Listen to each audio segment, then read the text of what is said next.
advantage of the opportunity. But right now is about right now. The plan B, Ohio State Buckeyes!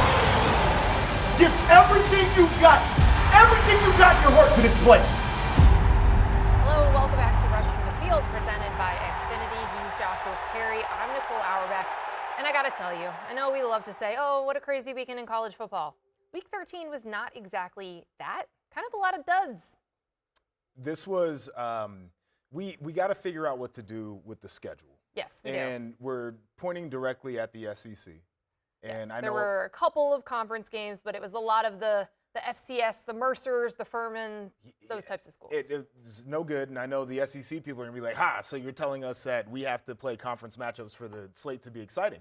It's not that you have to, but it would certainly help, right? Like, we had a couple other good games, but it'd be nice to have some down there, too, at this time of year. So we'll get into it, but a little disappointing there. Furman played Clemson, actually, so we're looking at them as well. Yeah. They were disappointing for a number of reasons this season, but the schedule does need to be fixed. There's also 2 byes this year, but it's so disappointing to end really, second to last weekend of the regular season with a slate like this, where USC Oregon was by far the biggest game, and we'll talk about it in a second. But, it was kind of like a 2-touchdown game for a lot of it, so it didn't have the massive stakes. There were a couple crazy finishes, Utah's comeback win. Wow. There were moments. Yes. But it was not the same kind of top to bottom as we've had in other weeks. Yeah, I need a little more of an appetizer for what we're going to get next week. I know. Rivalry weekend. Yes. Michigan, Ohio State, which we're going to give some early thoughts on a little bit later in today's pod. But let's start with that USC-Oregon result. Oregon wins 42-27. The way that I'm going to set you up here is it felt like this was like Oregon being like, hey, this is what Oregon does. Mm-hmm. And USC, you still got all the same problems that these last couple of USC teams have had. Yeah, and to start on the Oregon side of it, like, there was that question, I think, for many people who've watched them, where it's like, okay, you played tight with Penn State, and Penn State's certainly talented, like, not a very good football team this year. And then they had the home loss to Indiana, which, again, all of us believe Indiana's a really good football team, but you lose at home. That's a place where people typically just don't go in and win. And it was a question of, are you going to prove that you're a team that actually belongs in the playoffs? Like, a lot of us were. Right, it wasn't really their fault that the schedule worked out this way, right? That the Penn State game became not something to hang your resume on. Not at all, but at that point, they didn't have anything to hang their resume on. It's not their fault, but that's just the way it was. And this was one of those games where they went out there. Certainly, USC had their moments moving the football. We expect that from them. Lemon is awesome. Yeah, he's great. Like, Maava, when he's kept clean and he's able to go through progression, he's really good. But Oregon's like, listen, we're going to be able to run the football. We're going to be able to stop the run game, and we're going to be able to throw the football down the field, too, with our great quarterback and a couple of our really good weapons while we don't even have our full complement. And I think that's what a lot of us were waiting to see. Like, this is a performance where you say, we're comfortable with that team being in the playoff. Yes, and now they have the big win on their resume. And, like, they did a lot of stuff that was really interesting, right? We came into the game talking about the way that USC's offense is explosive and all the different things that they do. And they still got a lot of those plays in there, right? You saw Mekhi Lemon throw a touchdown. Crazy. Like, we saw a lot, but, you still had Oregon and Bryce Betcher gets a touchdown. They were doing it with special teams. Right. Like, everything was kind of pulling in that same direction for them. And, yes, now they have the signature win. I think that because that win is still, by the committee rankings, below or Oklahoma's best win, I think they're going to stay behind them in the rankings, and that's probably right. It's still in position to host a game at Autzen, which would be awesome. So I feel like Oregon is now very clearly in with a win over Washington next week, and they'll host. Yes, that's where I'm at. Like, this is the handle business, and you should be in the playoff field. And I think a lot of people now are saying, how dangerous do we believe Oregon to be after watching what they did?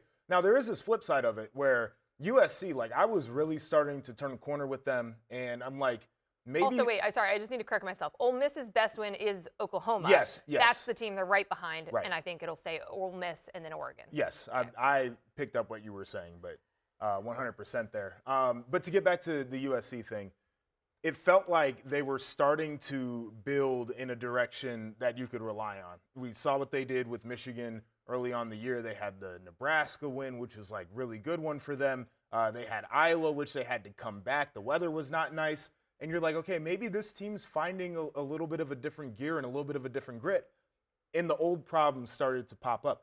Their defense had no answers for what Oregon wanted to do in the run game or the pass game, really, and that's been the Achilles heel for a Lincoln Riley team, is your biggest games, especially if you got to go on the road, your defense just doesn't show up, and they've got to find a way to get just a couple more stops. And if they do, it's a team that you look at and say, all right, they're a little bit more dangerous. No, I agree completely. And that's where, like you said, you saw them taking some steps, right? And they did win a game on the road at Nebraska. They did come back and fought through and won at Iowa. And you could tell Lincoln Riley feels better about like this team and its mental toughness, but physical toughness and too, I think right? we generally do feel better. Yeah. But it's not where we thought it could be. Correct. Like if they win this game, they're probably in the college football playoff. And we talk about a big step that they're taking under Lincoln Riley. And instead, familiar foe, Pac-12, now Big Ten rival, ultimately is the one that knocks them out. Want to get your thoughts on a couple of other interesting results, mostly just because of the teams. We've been talking about them all week. Notre Dame beat Syracuse 70-7. And sorry, I just wanted to underscore that score. And Miami beats Virginia Tech 34-17. So these are the two teams everyone's been arguing about all week. Both teams trying for style points, clearly. Miami scored a touchdown, 25 seconds left on fourth down. On 4th and 2. For no reason. Yes. Except style points. Yep. And then, I mean, the Notre Dame game was just like one of the most wild performances we've ever seen because they were up 21-0 before their offense even had their first snap in this game. It was unbelievable. Yeah. Jeremiyah Love was unbelievable as well.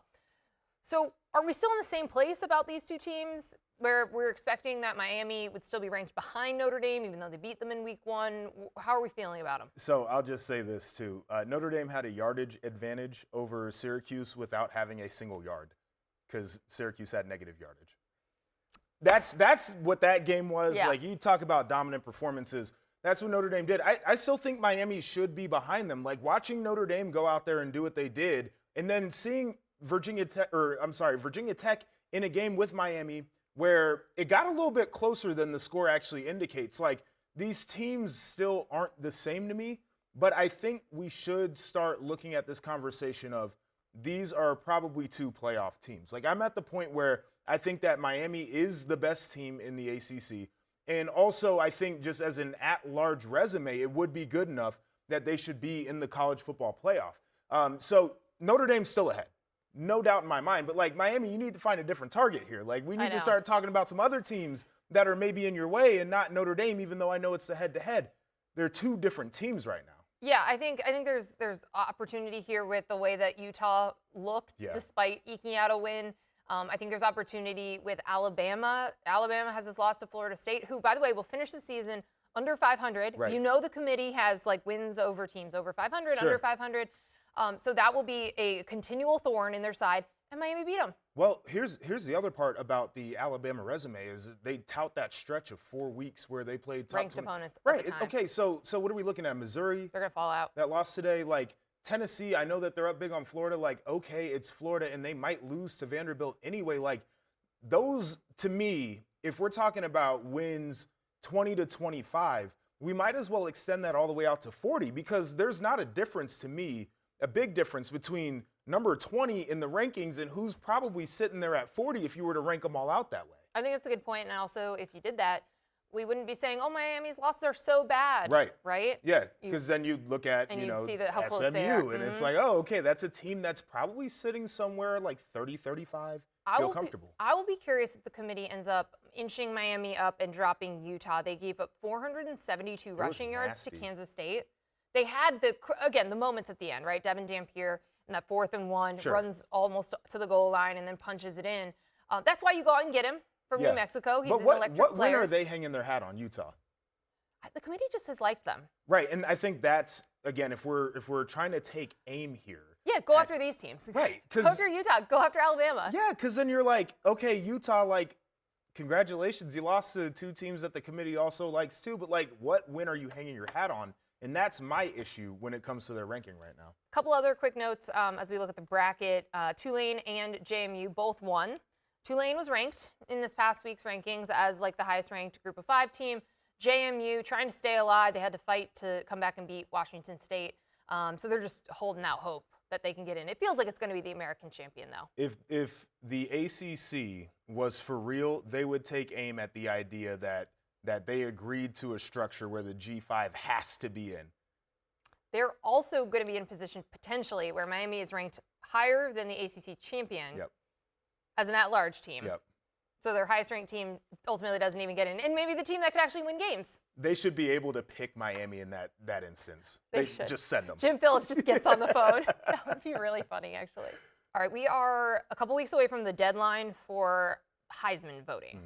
I double-checked it because I do have the ballot. Well, not a ballot yet, but I do have a vote. So it's the Monday right after Selection Sunday. Okay. So that is a couple days after Conference Championship weekend. And I know we've talked about this over the last month or so. It feels still like a very strange Heisman race where I guess there's a couple names that are starting to like kind of the cream is rising to the top. No doubt. But it still feels pretty wide open. And if you look at the odds, Fernando Mendoza is the technical front runner.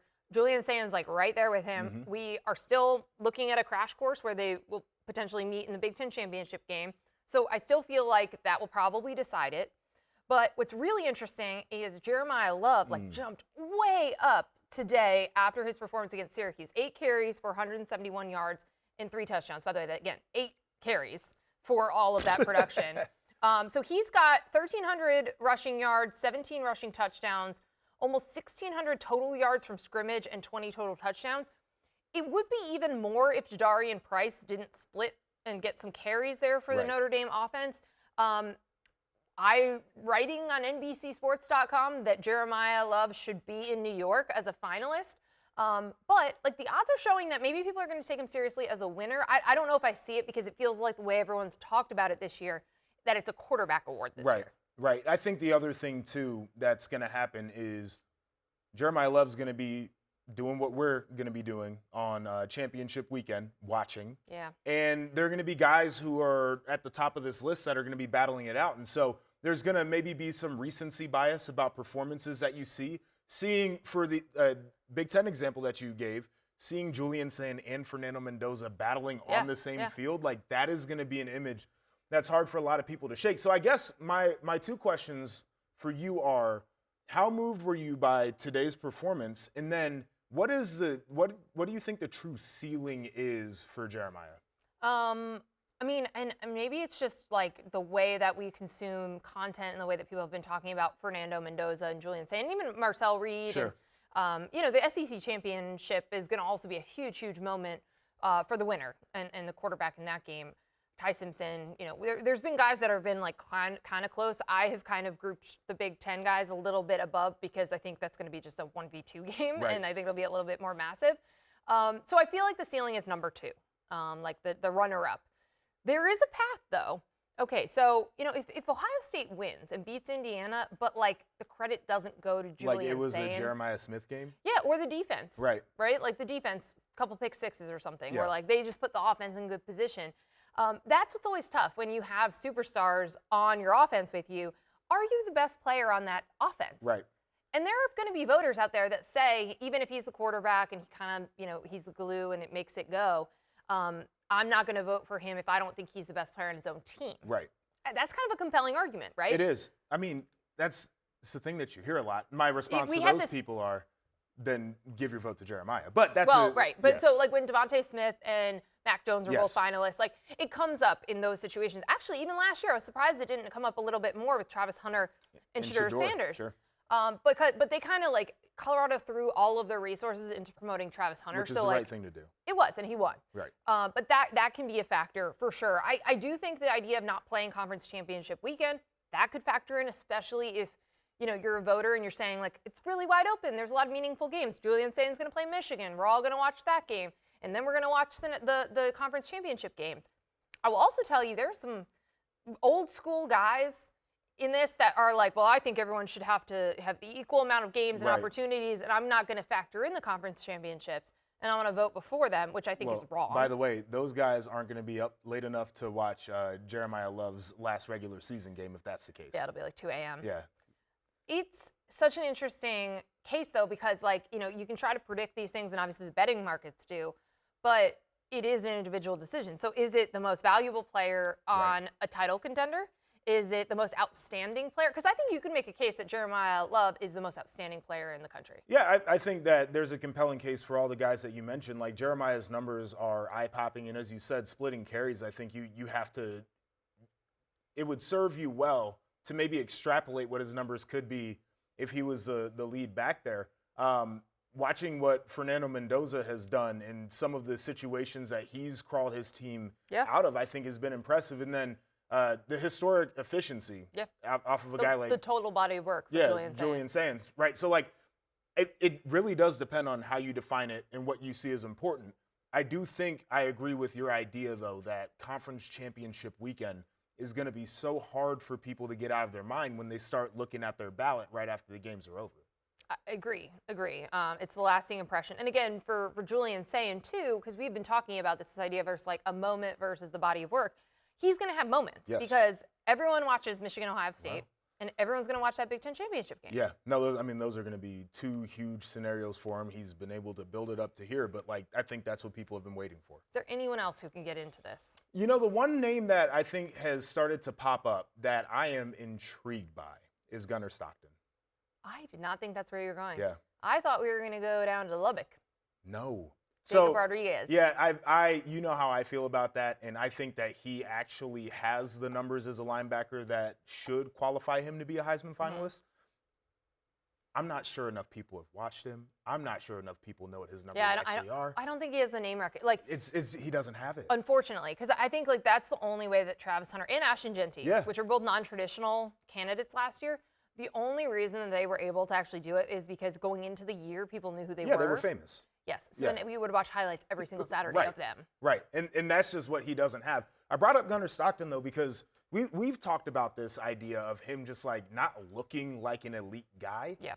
And then you start to get to the numbers, and you start to see the wins pile up, and Georgia finally is looking like what Georgia is supposed to. Championship caliber. They're scary to me right now, and he's the quarterback on that team, and he runs it, he throws it. Like, I think if they got off to a more notable start where it wasn't this first half Georgia's terrible, second half Georgia comes alive, I think that he would be more in the mix right now. I think that there are people trying to get his name in that mix. Yeah. And again, it feels like there's still opportunities because, you know, we're not necessarily decided and there's not one obvious winner right now. No. Although I think some people are kind of treating Fernando Mendoza as that way, but I don't think he's such an overwhelming favorite that like it's his to lose yet. Yeah, I think once again, like the way that this season is going to end, the next two potential games for Julian Sand and that one game potentially being against Fernando is that's gonna be the thing. Can I give you one more name? Go ahead. Okay. My helmet sticker. I knew you were gonna go there. My helmet sticker this week, I'm gonna use my words, goes to Diego Pavia. Vanderbilt. Let me tell you, I gotta give you his stat line for today, okay? 33 of 39 for 484 passing yards, 5 touchdowns. He rushed. Against who? Let me finish this stat line. Okay. 48 yards on the ground, 15 carries, and a rushing touchdown. That is 500 and a pick. And 32 total yards of offense in a game against Kentucky. Okay. So this is a Kentucky team coming off a 3-game winning streak. This wasn't a cupcake. This was an SEC opponent. Oh, that's what they were gonna say. Kentucky's not a good football team. Okay, but they have beaten multiple SEC teams, and I'm just saying. What teams? I'm not. Okay, we don't need to make this a Kentucky segment. I know. However, Diego Pavia has a story. Yeah, he's got a look. He wears a bunch of chains into the stadium. He does the pose every time. He's famous. He finds every camera. I get it. He is not a Heisman finalist to me. He struck the pose.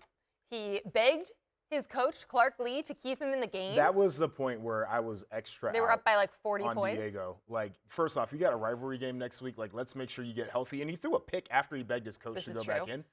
Which also, if they beat Tennessee, they might make the playoff. Which is insane because that would be their only good win of the year. So I take it you don't think Diego Pavia? No, I'm totally out on this thing. He might get to New York though. Well, which again, perfectly fine, and it'd probably make for a very entertaining Heisman show. But like, I really don't see it. There haven't been marquee opponents that he's had the moments against. Like the best teams that he's played, he's been bad. Yeah, Mizzou. Like, yeah, that was a bad performance out of him. All right, real quick. I'm going to give my helmet sticker to Jalen Stroman of Notre Dame. 8 tackles, 2 TFLs, interception, block punt. He was a part of that explosion early.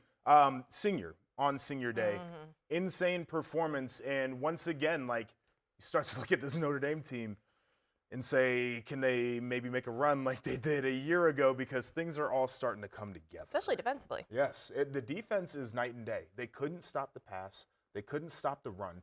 And now teams are trying to figure out exactly how they're going to create plays so they can score on this defense. Very different from week 1 when they lost to Miami, although everyone's talking about that result incessantly. All right, before we go, we are recording this during the primetime games. There is one potentially very interesting result in progress. Georgia Tech is down 2 touchdowns to Pitt. Pitt jumped all over them. It was 21-0 in the first quarter. Pat Narduzzi had promised. He had said it didn't matter. They could lose by 100 to Notre Dame a week ago. All that mattered was taking care of business against ACC teams. So we don't know if Georgia Tech's going to come back in this game, but I would like to say that defense has been dreadful for about 3 weeks. It has, and it begs the question: if they are able to make the comeback and they win the ACC, like do any of us believe in them? Right? Are we going to pick them to win a game? Like, Probably. I don't think, especially. I mean, watching what happened against Boston College a week ago, and then watching the way that they came out in this game, I'm like, hell no. There's nothing for me when it comes to Georgia Tech. Yeah, no, I think we've been coming out of the last few weekends being like Miami is the actual best team in this conference. BYU and Cincinnati, by the way, also tied at 7. So depending on how these results go, I will have an updated bracket on NBCSports.com with these results taken into effect. We'll also talk about it on the midweek pod, depending on what we see the rest of the night. I know this isn't a game that has any playoff implications, but shout out Penn State. Yeah, they fought. Yeah, Senior Day. Showing up, like, good for them.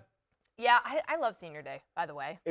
I have mixed feelings about Senior Day because I lost the last game I ever played in the Horseshoe. Okay, Michigan State. I mean, I just get excited watching everyone and their parents, and it's very emotional. It is very emotional. Sweet. I could cry about my Senior Day. It's very sweet. It's very sweet. I have another topic that you might cry about because I put it in our rundown. It's a hell of a setup. I said early Michigan, Ohio State thoughts, and you wrote, "I'm scared." I am scared. That's the only thing I had to put down there. That's the only note that you left in the rundown.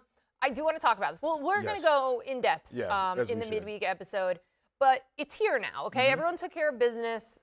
Ohio State beat Rutgers. Michigan actually looked really good against Maryland. That's why I'm scared. Pretty complete game. Okay, so that's why you're scared. Let's start there. Why? Yeah, I mean, that's part of the reason why is I think that Bryce Underwood has gotten better every game. Andrew Marsh emerging has made him better. I said this to you earlier. He's an NFL player. Like, that man is going to make money playing in the league one day. And so that emergence to me is like scary. Then you look at their running back situation. Top Injuries. 2 backs are hurt, and it doesn't matter. They just got guys they can roll out there. Offensive line has improved. They're going to run the football the way that they want to. Their defense has finally figured out that they can't be too aggressive, but they still have a little bit of aggression. Then the way that they handled Maryland, it was a complete game for them. They just went out, pushed the line of scrimmage, they dominated. And I'm looking at Ohio State. I don't know. Jeremiyah's banged up. Carnell's banged up. Yeah, that's going to be a big factor in this one. But They've run the ball decent, but I'm still not convinced that they're a mash you on the line of scrimmage, run the ball team. It's scary. Don't you think that all of the extra caution around Jeremiah Smith and Carnell Tate has been so that they're healthy for this game, though? I think it's so they're healthy enough to win and the for title. the playoff. Yeah. But, I mean, I think you would think that you're not going to risk it and bring them back anytime sooner than this game to go and win it. It's going to be fascinating to see how Ryan Day approaches this game. We know how tight he has been in this game, even when they have the better athletes, the more successful team, like the way they called last year's game. Insane. The way that Michigan won with 62 passing yards. I know. I mean, what they shouldn't do is the thing they did a year ago where it's like, we got to go up the middle. Because we have to try to beat Michigan at their game. You don't have to try to beat them at anything except for the game that's being played. Right. You don't play their game. You play your game, and hopefully you win doing that. Are you confident that they can do that? I'm more confident than I probably should be, considering the way that the last handful of years have gone. I know it's all mental. Well, last year I just kept being like, oh, yeah, there's no way they're going to lose this game. It's not a good Michigan team. I feel more confident. Ryan Day is looser. The program is looser. I mean, it's a better Michigan. And it is a better Michigan. It is a better Michigan team. I will also add that, like, this is a team and a program and a quarterback that really have not been tested much at all this season. You talking about Ohio State 100%. So I wonder about that, about just, again, they haven't been in a lot of close games. They haven't needed to, and that's been a pro, right? They've been the most dominant team in college football. But what if it gets ugly? What if it is tight? I'm hoping that they can do what we all have been predicting is like they get into that game and they open up the whole playbook and they just turn it on and they go up 14-0 early and I think they need a cushion too because man, if it gets tight and you got to make decisions and it comes down to a fourth down call, everything that can and has gone wrong. I'm scared. Can't wait to dive into that one further. This has been Rushing the Field, presented by Xfinity. He's Joshua. I'm Nicole. Thanks for hanging.